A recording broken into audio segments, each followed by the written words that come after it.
muchísimas gracias por venir a todos y no sé si les podemos dar un fuerte aplauso a nuestros ponentes.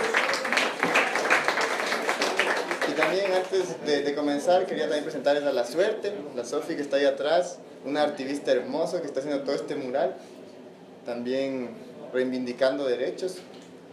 Y bueno, lo más bonito de todo es que es hecho con sangre de drago, justamente para buscar alternativas a derivados del petróleo. Así que van a ver cómo hace su arte mientras escuchan el foro. Bienvenidos. Bien, entonces gracias a todos y todas por estar aquí. Yo estoy súper contento de poder plantear estas reflexiones que llegaron a mí hace un tiempo ya.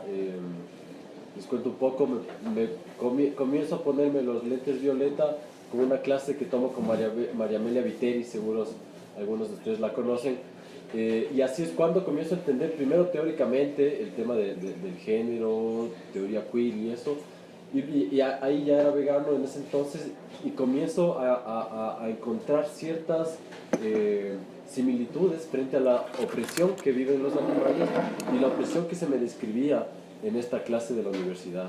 Entonces un poco así es como comienzo explorando y ahí es cuando llego a este libro de Carol Adams, que ha trabajado muchísimo este tema, y la idea es compartirles, les cuento la metodología, vamos a hablar unos 10-15 minutos máximo, tratar de lanzar todas las ideas que podamos del libro y en base a eso generar el diálogo, que es lo que más nos interesa, por un lado.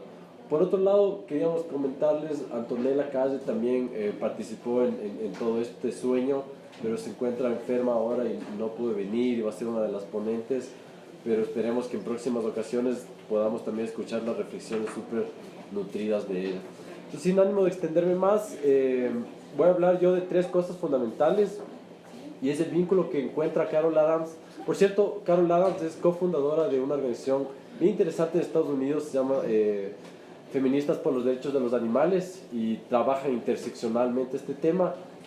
Nuestro colectivo ADLA, Activistas por la Defensa y Liberación Animal, se ha planteado trabajar eso, ¿no? Trabajar el tema del género, el cambio climático y el tema de los animales. Entonces Carol Adams, en términos teóricos, ha sido bastante influyente para nosotros. Bueno, entonces les voy a hablar de 3 temas fundamentales. El primero es la carne como un asunto de clase, el otro es como un asunto racializado y luego la carne vinculado a las masculinidades hegemónicas. Esas van a ser las 3 aristas que voy a intentar compartirles en la brevedad del tiempo. Entonces, igual voy a remitirme al texto, entonces disculpen si les leo pasajes textuales, pero creo que es lo más rico escucharle a Carol directamente. Entonces, lo que afirma Carol Adams primero es que el consumo de carne se sostiene en jerarquías de clase, raza y sexo. Y básicamente todo el libro, las 500 páginas, lo que hace es, en términos históricos, sostener esto que está planteando. La primera es el consumo de carne como un asunto de las clases dominantes. Entonces, lo que hace es investigar a través de, por ejemplo, libros de cocina y diferentes historiadoras, cómo la clase dominante, sobre todo la aristocracia de Europa, consumía grandes cantidades de carne, nos dice Carol Adams, versus la clase obrera cuya alimentación era remitida a tan solo carbohidratos complejos. Eso es uno de los principales planteamientos de Carol Adams. La idea también de hacer esto con Eva y con Anto era decolonizar el texto de Carol Adams, porque sin duda es algo que se remite a la tradición occidental y de Europa. Entonces, acá el ejemplo, por ejemplo, sería el tema de cómo supone en la colonia española el ingreso de ciertos alimentos que acá no, de ciertos animales que acá no se encontraban todavía. Entonces tenemos que desde el creciente fértil en Eurasia vienen animales grandes como la vaca o el cerdo a América Latina.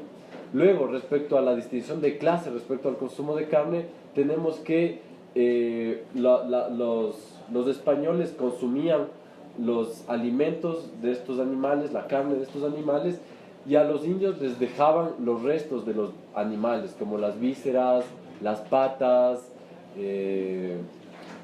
y digamos lo que no era en términos proteicos suficientemente valioso. Y es por eso bien interesante que se crean estos platos como los platos que ahora conocemos como típicos, como la tripa mishki, el caldo de patas. Entonces tenemos allí la carne como un símbolo de dominación española y una suerte de colonialidad de los alimentos, si se quiere. Entonces, luego Carol Adams, este es un capítulo extensísimo del libro, estoy como tratando de resumir, plantea que los hábitos alimentarios no solo proclaman diferencias de clases, pero también proclaman distinciones patriarcales, y esto es lo que se va a dedicar fundamentalmente Carol Adams. Por ejemplo, luego al final les voy a hablar de la existencia tan cercana entre la violencia machista y la violencia hacia los animales, ¿no? Bueno, respecto a la distinción patriarcal que supone el consumo de carne, vamos a ver, por ejemplo, que las mujeres de clase baja consumían lo que en Europa se conocía como alimentos de segunda clase. Estos son verduras y vegetales, versus que, de nuevo, los hombres consumían alimentos de primera clase, la carne. Vamos a entender cómo Carol Adams históricamente devela el hecho de que la carne obtenga un valor superior versus los vegetales. Esto tiene que ver con la división sexual del trabajo y cómo los hombres eran cazadores, mientras que las mujeres recolectaban raíces o frutas y verduras. Entonces, vamos a ver cómo Carol Adams profundiza eso. Pero en ese sentido, Carol Adams luego llega a una de las premisas fundamentales, y es que deduce que la carne es un alimento masculino y el consumo de carne es una actividad masculina, dice, que creo que es una de las cosas fundamentales. Entonces acá nos da ciertos relatos que a mí me sorprendieron, pero que luego, aterrizándoles a la realidad actual como activista, se reproducen. Entonces nos cuenta, por ejemplo, que en Europa las mujeres, en las clases obreras, las mujeres se privaban del consumo de carne cuando había escasez, dado que era acá lo llama el sostén de la familia el que tenía que recibir carne, es decir, el pater, ¿no es cierto? En ese sentido, las mujeres y los niños en época de escasez consumían o casi nada de carne o nada de carne. Ahora es bien curioso que esto habla particularmente de la clase obrera británica. Ahora es bien curioso porque esto dice, esta distinción de clase y de sexo a propósito del consumo de carne, en la burguesía se iguala, dado que no hay escasez. Entonces tenemos que las mujeres y los hombres acceden a la misma cantidad de carne versus que en las clases obreras. Eso nos lleva a algo fundamental que el feminismo ha trabajado muchísimo, y es lo que se conoce como masculinidades hegemónicas, ¿no es cierto? Entonces Carol Adams nos presenta y nos dice, además de otras teóricas a las cuales también nos vamos a remitir, como Eva Bennett, que trabaja en el tema, y es que el humanismo crea una suerte de sujeto simbólico que se sostiene en él. Para quienes pensamos la naturaleza sería antropocentrismo, pero si le metemos lecturas de género va a ser falo o androcentrismo, ¿no es cierto? Entonces tenemos que un hombre particular, un hombre blanco, heterosexual, europeo y de clase alta, es el que se pone por encima de todos los demás, y todo aquello que no encaje dentro de esa categoría o exista por fuera de ella, mujeres, animales, negros, va a ser relegado o subordinado. La Eva luego nos va a hablar de esas lógicas de dominación, y en ese sentido encuentra Carol Adams que la carne es un símbolo de dominación masculina, es decir, la carne y el consumo de animales muertos sin el eufemismo. Carol Adams en una parte trabaja muchísimo el tema del lenguaje, al igual que se hace en el tema feminista, cómo se silencian estas voces, pero luego vamos a profundizar en eso. Entonces Carol Adams plantea que la carne es un símbolo de dominación masculina, y básicamente lo que dice es que la carne se concibe como un alimento viril y protector. Esto parte de la superstición de que los cazadores, cuando consumían la proteína de los músculos de los animales, iban a obtener más músculos. Eso es un poco la superstición. Mientras, nos dice Carol Adams, en paralelo se feminiza, entre comillas, el consumo de vegetales. Es decir, se otorga mayor valor al consumo de carne versus al consumo de vegetales. Y en eso Carol Adams hace una suerte de etimología, si se quiere, y nos dice viril viene de o con las características de un macho adulto, de vir, que significa hombre, versus que el término vegetal está asociado a la pasividad. Entonces el consumir vegetales es una actividad pasiva, no activa ni dominante, del mismo modo que el devenir femenino, si se quiere. Eso es lo que nos plantea Carol Adams. Ahora, hay otra cuestión bien interesante que hace ella, y es en esto de entender la carne como símbolo de dominación desde la división sexual del trabajo, nos dice también que hay un asunto respecto a la prohibición de alimentos en ciertos tabús, sobre todo en las culturas no tecnológicas. Entonces, básicamente lo que plantea acá, para sostener la premisa anterior, es que en las culturas no tecnológicas, particularmente en las mujeres, había una marcada restricción de alimentos. Se les prohibía, por ejemplo, de comer cerdo, gallina, vaca, y en eso la carne era considerada como propiedad del hombre. Acá les voy a leer esta cita textual. Nos dice: en las fiestas, los momentos en los que suele estar disponible la carne se distribuye a los hogares de acuerdo a la cantidad de hombres que tengan. El sistema de distribución refuerza así el prestigio del hombre en la sociedad. Luego, ella estudia, y acá me acuerdo de Coral Herrera siempre, que trabaja mucho el amor romántico y sobre todo desde las narrativas patriarcales. Ella hace lo mismo acá, pero pensando el tema de la especie. Entonces nos dice, qué interesante cómo en las narrativas patriarcales el asunto del consumo de carne queda remitido a un rol plenamente masculino, y actividades, por ejemplo, como el canibalismo. Luego dice, en paralelo, son más bien las brujas, mujeres, ¿no es cierto?, ante el sistema patriarcal, deformadas o monstruosas, que se convierten en las caníbales femeninas simbólicas, ¿no? Entonces acá hay una distinción bien marcada si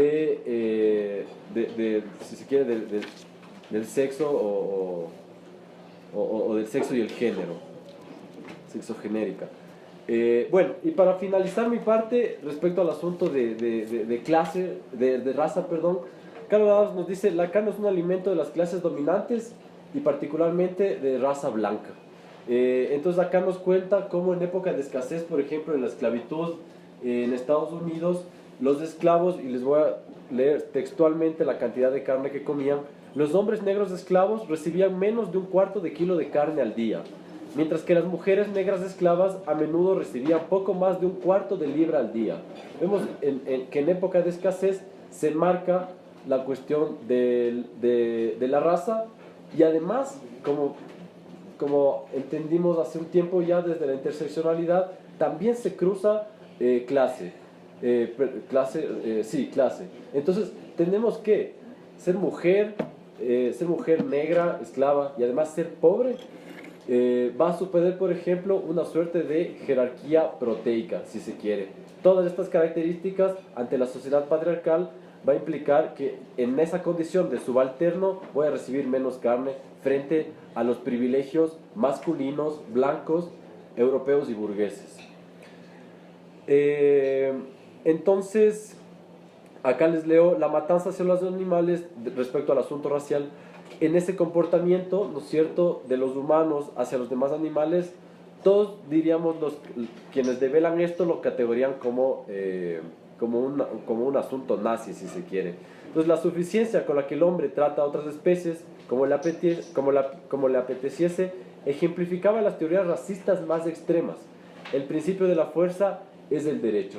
Acá nos cuenta, es súper interesante cómo la supremacía blanca en Estados Unidos sostenía la carne como una comida superior. Por tanto, los negros eran privados de ese alimento. Entonces tenemos en suma que el racismo, el sexismo y el clasismo juntos defienden la carne como un alimento para el hombre blanco burgués. Luego voy a hablar un poquito, para cerrar, voy resumiendo. Tenemos la carne como un asunto de dominación masculina desde las masculinidades hegemónicas, la carne como un asunto racializado y además de clase. Acá les voy a comentar, para aterrizarle al caso de Ecuador, en el contexto de Pronaca.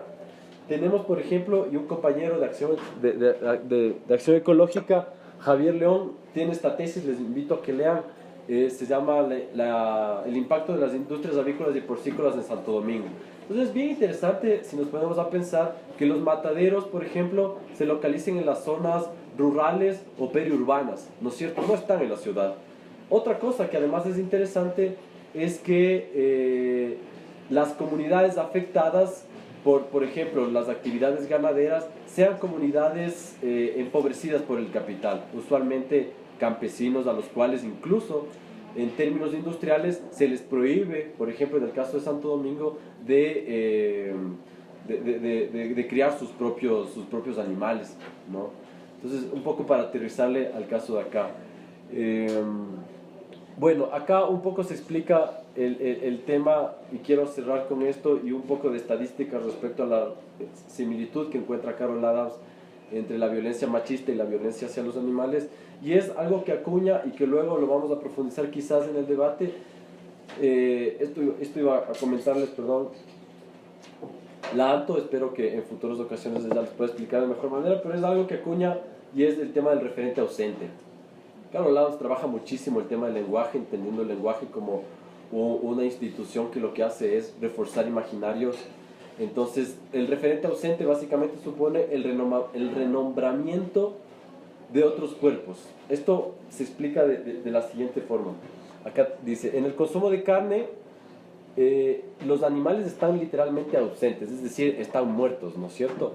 Dejamos de hablar, por ejemplo, de animales bebés, sino de ternera o corderos. Estos son los eufemismos. Entonces, cuando se hayan topado con veganos aparentemente odiosos, algunos sí son odiosos, algunos sí somos odiosos, pero que se refieren a la carne como un cadáver o como un animal muerto, sí tiene un propósito, y es este propósito de develar el referente ausente. Ahora, es bien interesante lo que hace Carol Adams, y con eso voy cerrando, y es que compara el tema del referente ausente y la violencia hacia las mujeres. Entonces, un poco nos dice cómo se utiliza el referente ausente, por ejemplo, para describir una situación de violencia de las mujeres, hacia las mujeres, perdón, respecto a el trato que reciben los animales. Entonces, es típico, por ejemplo, escuchar, acá les voy a leer textualmente este tema, y es cómo se utilizan las mismas estructuras del referente ausente superpuesto a la violencia hacia las mujeres y los animales. Entonces, un ejemplo, por ejemplo, un ejemplo les doy, la experiencia como digamos, la violación de la tierra, entre comillas, ¿no? Entonces, tenemos que la violación es algo que sufren las mujeres. Y en el movimiento ecologista, por ejemplo, se habla de la violación de la tierra. Entonces, acá tenemos que la experiencia de las mujeres bajo el sistema patriarcal se convierte de este modo en un vehículo para describir otras opresiones. Lo mismo pasa al revés. Por ejemplo, la experiencia de los animales se convierte en un vehículo para describir la experiencia que sufre la mujer en un contexto patriarcal. Por ejemplo, digamos, a la mujer la trataron como un animal, la dejaron como carne. Este tipo de expresiones suponen el referente ausente. Entonces, cierro con estas estadísticas que me parecieron súper interesantes y que Carol Adams aborda bastante, y es que el 68% de las mujeres maltratadas que convivían con animales de compañía reportaron violencia contra sus animales.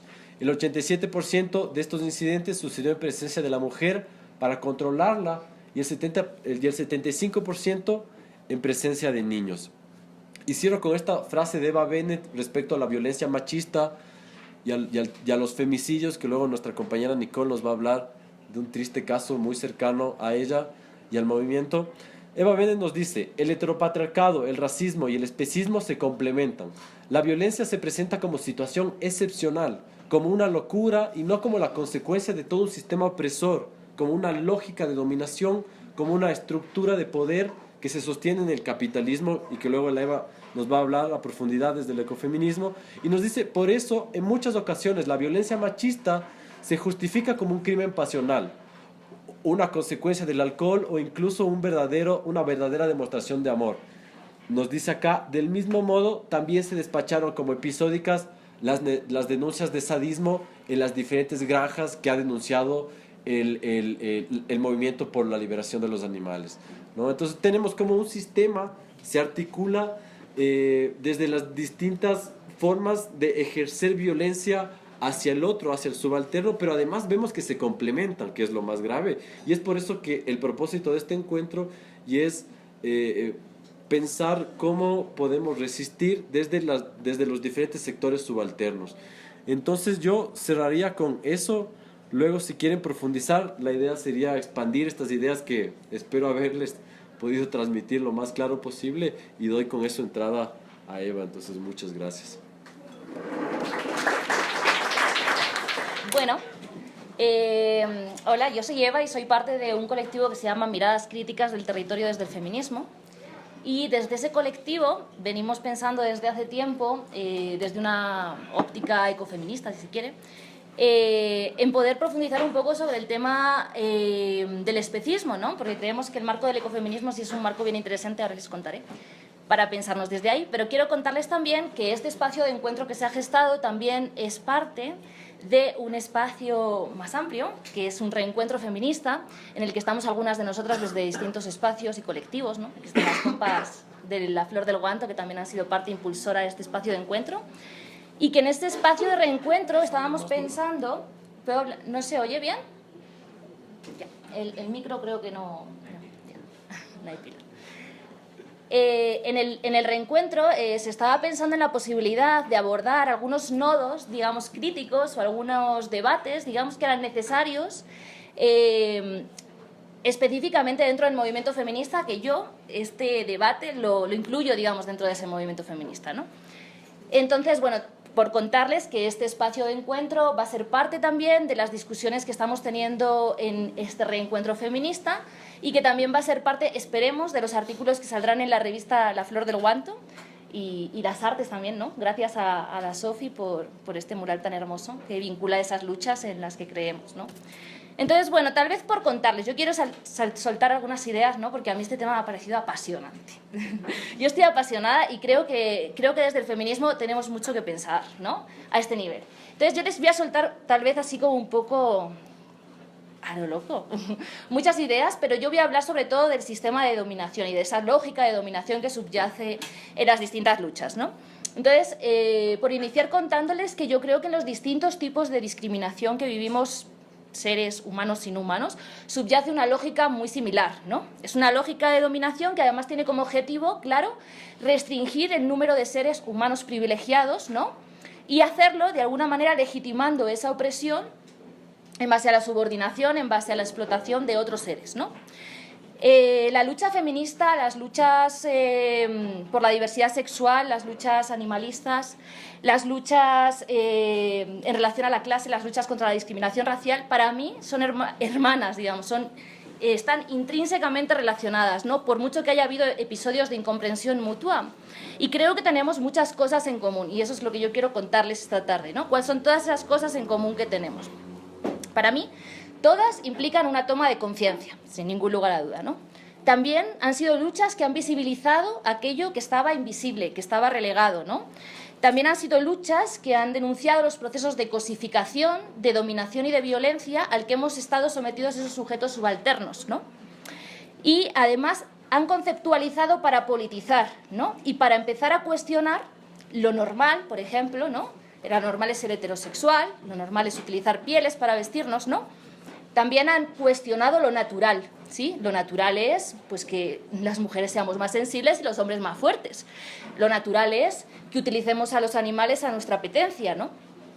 Y por supuesto también han cuestionado lo necesario. Lo necesario es estar delgada y lo necesario es consumir carne para la salud, ¿no? Es decir, han cuestionado esas relaciones de poder que están inherentes en esas estructuras y en esos sistemas de dominación. Y fundamentalmente los han puesto en cuestión, ¿no? Algunas de estas luchas, además, también tenemos en común que nos hemos apropiado de palabras que han servido inicialmente para despreciarnos y que se han convertido en palabras de lucha, ¿no? Por ejemplo, la palabra feminismo en el siglo XIX se utilizaba para cuestionar a los hombres que apoyaban a las ciudadanas, ¿no? Luego son las sufragistas en ese mismo siglo, a finales del siglo, quienes se apropian de esa palabra y la convierten en una palabra de resistencia, en una palabra de lucha, en una palabra de igualdad, ¿sí? Igualmente pasa, por ejemplo, con la palabra queer, ¿sí? La palabra queer significa extraño, raro. La palabra queer es utilizada en inglés para referirse a lo marica, ¿sí? Entonces, esa palabra se utiliza, se apropia y se convierte en una palabra de lucha, ¿sí? Igualmente pasa con los animalistas, ¿no? Los animalistas utilizan una palabra que era peyorativa, ¿no? Se apropian de ese concepto de animalidad y tratan de convertirla en una palabra de igualdad. Cuando la lógica de dominación inserta en nuestro sistema heteropatriarcal, racista y clasista identifica a un grupo como inferior, básicamente lo que hace es lo que los animalistas han conceptualizado como denominarlo, bueno, o sea, básicamente lo que hace el sistema es tratarlo como animales, ¿no? Entonces, ese tratarlo como animales es lo que los animalistas han llamado la etiqueta de animalidad, que es un concepto que me parece interesante para pensar otras cuestiones, ¿no? Y además es interesante porque si nos ponemos a pensar la razón por la que se atribuye estas etiquetas de animalidad o por la razón por la que no se ha respetado a los animales es porque se considera que no tienen una serie de características que se atribuyen a los humanos, ¿no? Que son propiamente humanas. Y esto, además, me parece bien curioso porque no es acaso semejante a lo que han hecho con el resto de sujetos oprimidos. Es decir, no se nos ha considerado en determinados momentos de la historia inferiores mentalmente o físicamente y en base a eso se ha subordinado, digamos, nuestra corporalidad, básicamente, que de eso hablaremos ahora un poquito más tarde. Es decir, no es precisamente en relación a esas capacidades inferiores por lo que las mujeres no se nos dejaba votar, ¿no? O por lo que... no sé, a los indígenas se les ha considerado hasta hoy día como salvajes, ¿no? O a las clases trabajadoras se les ha considerado como incultos, ignorantes, o incluso o sea, todo el esclavismo se sustenta en esta falta de capacidad, digamos, ¿no? Entonces, a mí me parece que por ahí también hay como un nexo en el que pensarnos, ¿no? Cómo se nos ha atribuido a una inferioridad de capacidades, tanto físicas como mentales como morales también, ¿no? Y claro, por supuesto, este grupo dominador lo que ha hecho ha sido utilizar este poder, ¿sí?, que tiene para aprovecharse del otro y para eso ha elaborado una ideología justificativa de todo esto, que tiene mucho que ver con eso que hablábamos antes, de la normalidad, de la naturalidad, y que yo quiero abordarla desde el ecofeminismo, que es un poco el lugar desde donde nosotros lo hemos estado pensando. Entonces, tal vez contarles que nosotras desde el colectivo hemos venido como mirando críticamente esta ideología de dominación desde ese lugar, desde el ecofeminismo, ¿no? Y a nosotras nos parece que es muy interesante porque justamente ahí es desde donde vemos la posibilidad de generar esos nexos y esas sinergias con el especismo, ¿no? Entonces, bueno, tal vez contarles que el ecofeminismo pues, supone una mirada crítica al actual sistema económico, cultural, social, ¿sí? Y plantea que este modelo está construido en base a la subordinación de los cuerpos de las mujeres, en base a la explotación de los recursos naturales, de la naturaleza, y en base a la colonización o apropiación de las tierras y los territorios, ¿sí? Que todo además está interrelacionado. Nosotras añadimos que también en base a la explotación de los cuerpos de los animales no humanos. Además, el ecofeminismo supone una mirada crítica que permite también pensar en otras formas o en otras lógicas de construir la vida, que tenga en cuenta los límites del planeta y que también tenga en cuenta la reproducción social de la vida. El ecofeminismo además también ha venido cuestionando esta mirada dual occidental de categorías dicotómicas, seguro que ustedes lo han oído, pero bueno, les voy a contar brevemente, en donde se establece básicamente que el mundo está construido en base a una serie de categorías o de categorías que se convierten en valores dicotómicos y que son, por ejemplo, naturaleza, cultura, ¿sí?, razón, emoción, trabajo productivo, trabajo reproductivo, público, privado, y yo incluyo hombre, animal, ¿sí? Y que además estas categorías no son solo categorías dicotómicas aisladas, sino que tienen una jerarquía, ¿sí? Esta jerarquía, aquí está la razón, aquí está la cultura, aquí está la ciencia, aquí está el trabajo productivo, aquí está el hombre, ¿sí?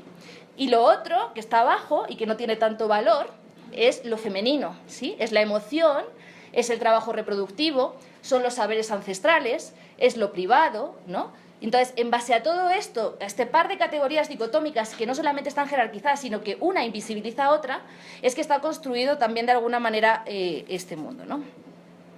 Por supuesto no son inocentes, ¿no? Obviamente toda esta construcción tiene una lógica de dominación, tiene una lógica de dar valor a unas cosas y de apropiarse de los cuerpos y de personas y de animales no humanos en base a las otras, ¿no? De legitimar esta ideología de dominación. De este modo, para nosotras, claro, vincular la naturaleza a las mujeres ha sido pues destacar su función reproductiva, ¿no?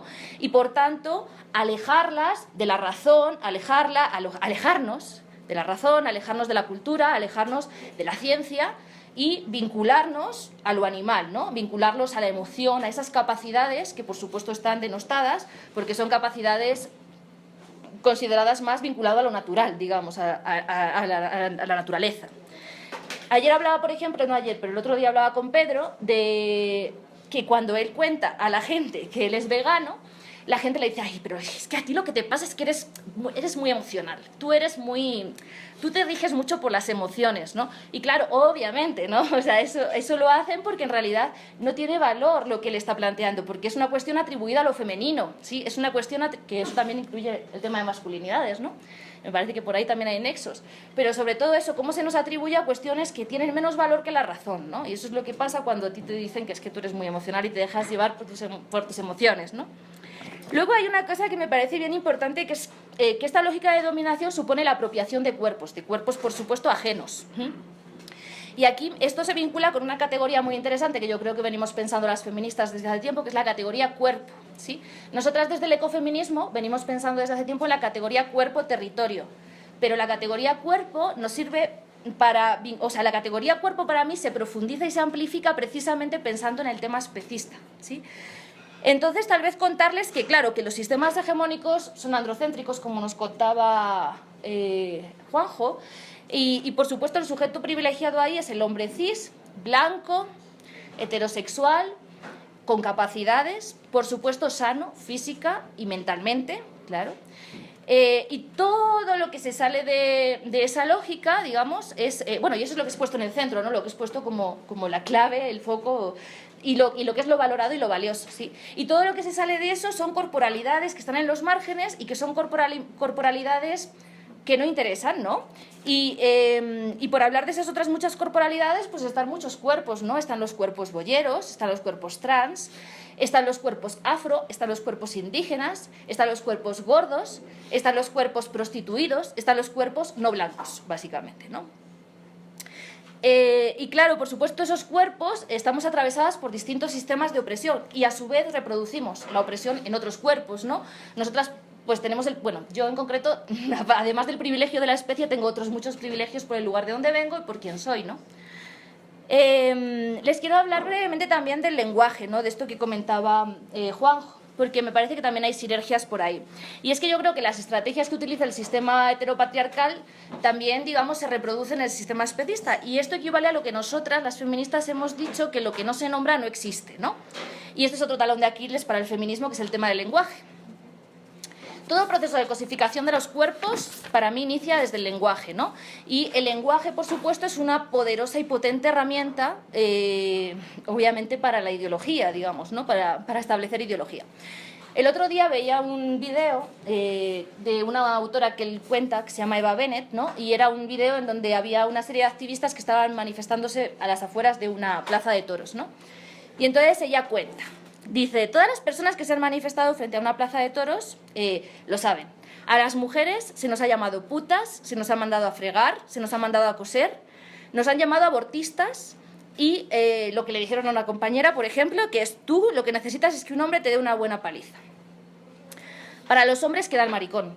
Sí, es una cosificación muy dicotómica, pero vete tú a explicarle a estas personas que nos dicen eso, que hay otras identidades, les explotaría el cerebro. Esto es interesante porque quien emite esto, nuestros opositores, son precisamente los que piensan que nosotras defendemos la diversidad sexual y los valores feministas. Esto es la incorporación de las mujeres al espacio público, el derecho al propio cuerpo y a la libre sexualidad, ¿no? Y esto obviamente es así. El libro de Carol Adams, que para mí es un gran descubrimiento y me parece que nos ha aportado un montón de reflexiones que deberíamos como seguir profundizando, vincula ambas luchas desde el lenguaje, ¿no? Y ella plantea que hay una serie de conexiones simbólicas claves, ¿no? Importantes entre el lenguaje sexista y especista. Y, por ejemplo, en castellano tenemos muchos ejemplos, ¿no? Guarra, puerca, zorra, podríamos seguir. Pero también me pareció interesante estos días leyendo que también, si lo trasladamos al lenguaje taurino, también hay una serie de acepciones que tienen que ver con todo esto del lenguaje. Y yo no sabía, por ejemplo, que machorra machorra es la vaca que no ha parido en un año. O sea, y ese concepto yo creo que aquí también se utiliza, ¿no?, para las mujeres que somos lesbianas, ¿no? También hay otra vinculación, por ejemplo, con el tema maricón. Maricón se utiliza para los toros que mantienen relaciones sexuales con otros toros. Y desecho se utiliza para aquellos toros que ya no sirven para la lidia, ¿no?, para el toreo.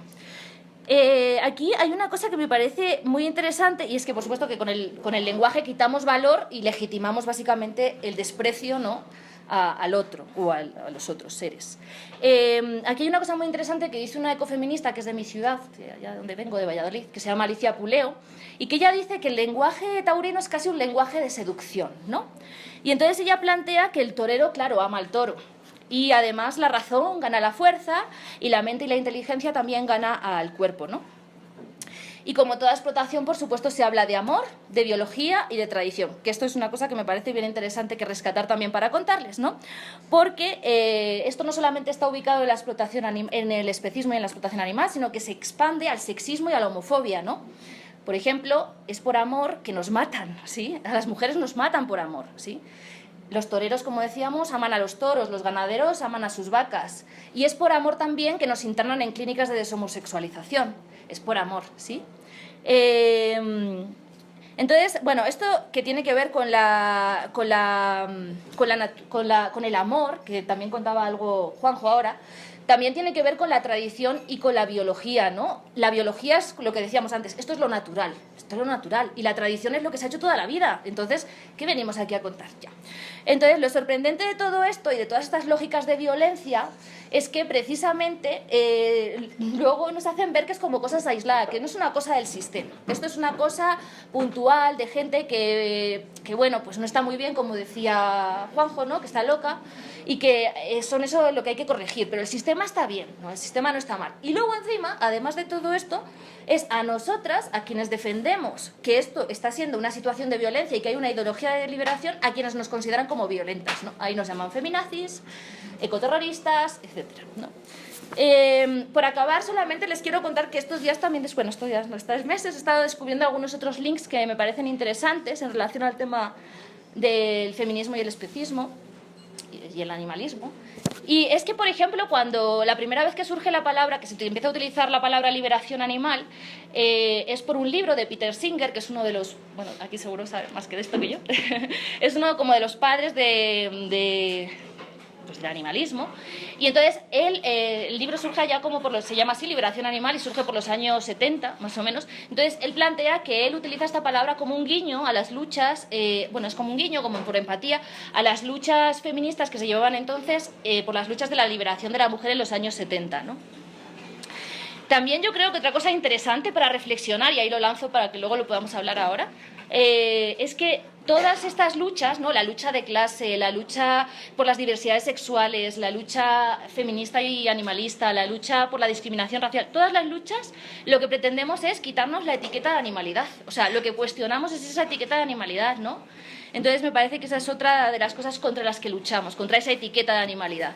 Y también otra reflexión así por lanzarles, que yo creo que es interesante pensar que hoy día lo que otorga derechos, con independencia de que estos se cumplan o no, sean declarativos más o menos, pero lo que otorga como tal derechos no es ni la clase, ni el sexo, ni la identidad. Lo que otorga derechos es la especie, ¿sí?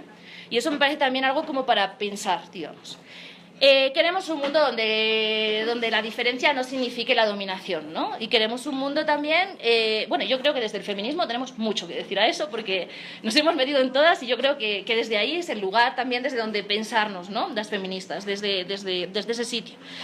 Entonces tenemos mucho que decir frente a la explotación animal, y yo también creo que no se puede luchar contra una injusticia obviando otras, ¿no? Y que tampoco es una cuestión de priorizar, ni es una cuestión de competitividad, pero sí es una cuestión de interseccionalidad y de entender la complejidad que esto entraña, ¿no? Y también, bueno, que queremos un mundo justo sin sumisión y sin dominación, ¿no? Y quiero acabar con una frasecita que me gusta mucho de Paul Beatriz Preciado, que es un activista queer, filósofo, que dice: el cambio necesario es tan profundo que parece imposible, tan profundo que es inimaginable, pero lo imposible es lo que viene, y lo inimaginable es lo que debe ser. ¿Qué fue más imposible o más inimaginable? ¿El esclavismo o su abolición? El tiempo del animalismo es el tiempo de lo imposible y de lo inimaginable, nuestro tiempo y el único que tenemos. Y lucharemos por un mundo donde la diferencia no signifique la dominación, y además lo haremos con alegría. Hasta ahí quería...